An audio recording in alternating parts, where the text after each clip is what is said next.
Hi there, welcome to Run with Benny. I'm Chris, Benny's dad, and today we're talking about the Puma Deviate Nitro 3.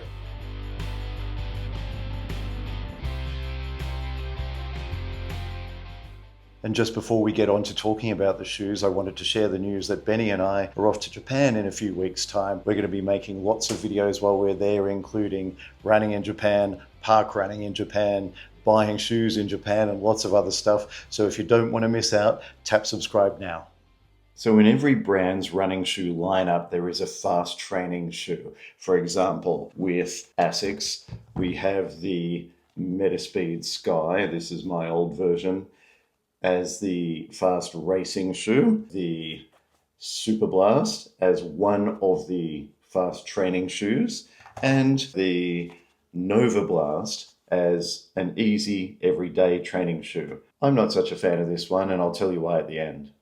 Then similarly with Puma, we have the Puma Deviate Nitro Elite 3 as the brand's fast racing shoe, the Deviate Nitro 3 as the fast training shoe, and the Velocity Nitro 4 as the do-it-all everyday training shoe. And just like the way I feel about the Asics Novablast everyday training shoe, I am also not an enormous fan of the Velocity Nitro 4, but I'll explain all of this at the end. I think most of us as runners these days are a little bit in love with the feel of the modern day racing shoes with their super foams and their incredible lightness and their carbon plated springiness. And what we're looking for is a little bit of this in our daily training as well. That is exactly what the Deviate Nitro 3 brings to the table. These have been designed to be the sorts of training shoes that just make us really happy to be out there pounding the pavement. They're not really for the easy runs. They do give a lot of energy feedback. They are really for the faster training runs, but they're a little bit more comfortable than race shoes. And now that I've put over 100 kilometers on my Deviate Nitro 3s, I'd like to share with you what I love about them and what I don't. So first of all, a little backstory. These are the shoes that I went to when I first was having a little tantrum about Asics. I used to fairly exclusively wear Asics shoes. Then, of course, when the Superblast became incredibly popular, prices went up. It became incredibly difficult to get any Asics shoes that you actually wanted. And so I went looking elsewhere and I landed upon these Puma Deviate Nitro 3s.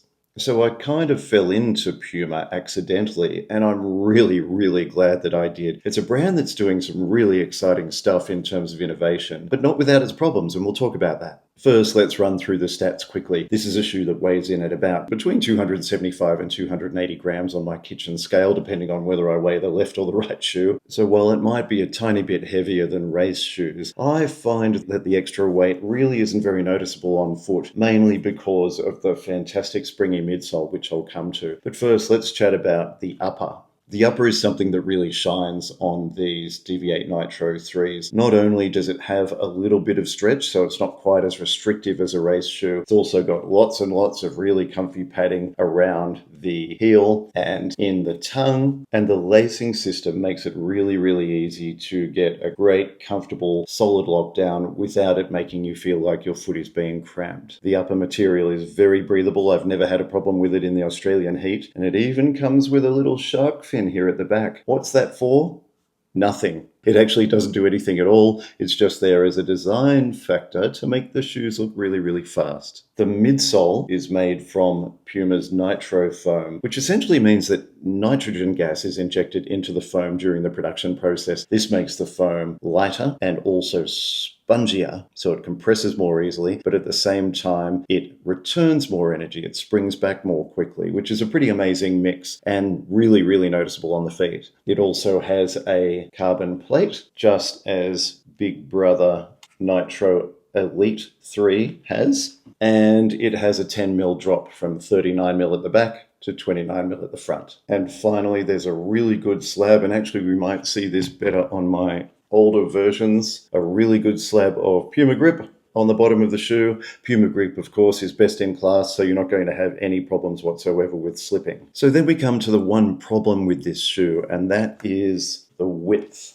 The Deviate Nitro 3, for those with even mildly broad feet, is a narrow shoe. Yes, Right now, it is sold in wide versions as well, but the wide versions are only black and white, which is actually a problem with a lot of shoe brands. When they produce a wide version, they only produce it in black or in white. All the really cool colors are in the normal version. And here's where Puma gets a little bit weird. This Deviate Nitro 3 is a really narrow shoe. The race version, the big brother shoe, the Deviate Nitro Elite 3, is broader. It actually fits my foot perfectly. It fits all kinds of feet perfectly. So my question is, if you can make this shoe fit all kinds of feet, why can't you do it with this shoe?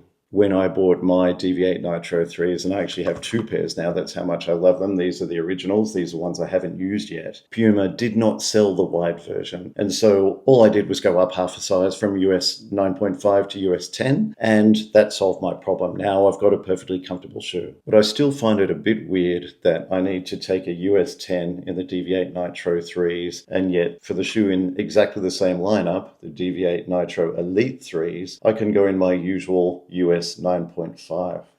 Go figure. So how do the Deviate Nitro 3s feel on the road? Well, actually, I should refer to the pair that I'm currently wearing. The funny thing about these is that they take a little bit of warming up during each run, and I'm not quite sure if that means warming up my body or warming up the midsole foam, but when I'm running for the first kilometer, the shoes do feel a tiny little bit hard. That is only the first kilometer, because after that kilometer is over, suddenly they feel like some of the most spectacular shoes I've ever worn, and I have to admit I am a tiny bit in love with these. After that first kilometer, they get really comfy and really fast. They feel like a race shoe, but without that restrictive race shoe feeling on top of your feet. So they've got a race shoe base, a race shoe midsole, but a really comfy everyday trainer upper, which I think is just a spectacular mix for training runs. They're okay for slower paces, but they really come alive when you're picking up the pace. They seem to pay you back for the extra effort that you put into the run. With some carbon-plated shoes, you can't really feel the plate within the shoe, but with the Puma Deviate Nitro 3s, you can actually feel the kick that it's giving you with every single step you take. That feels really great. It feels really fast. And actually, with a lot of training runs that I've been on where I have outdone myself, where I have gone faster than I thought I was going to go, or where I looked at the pace at the end and it was faster than I thought it was, typically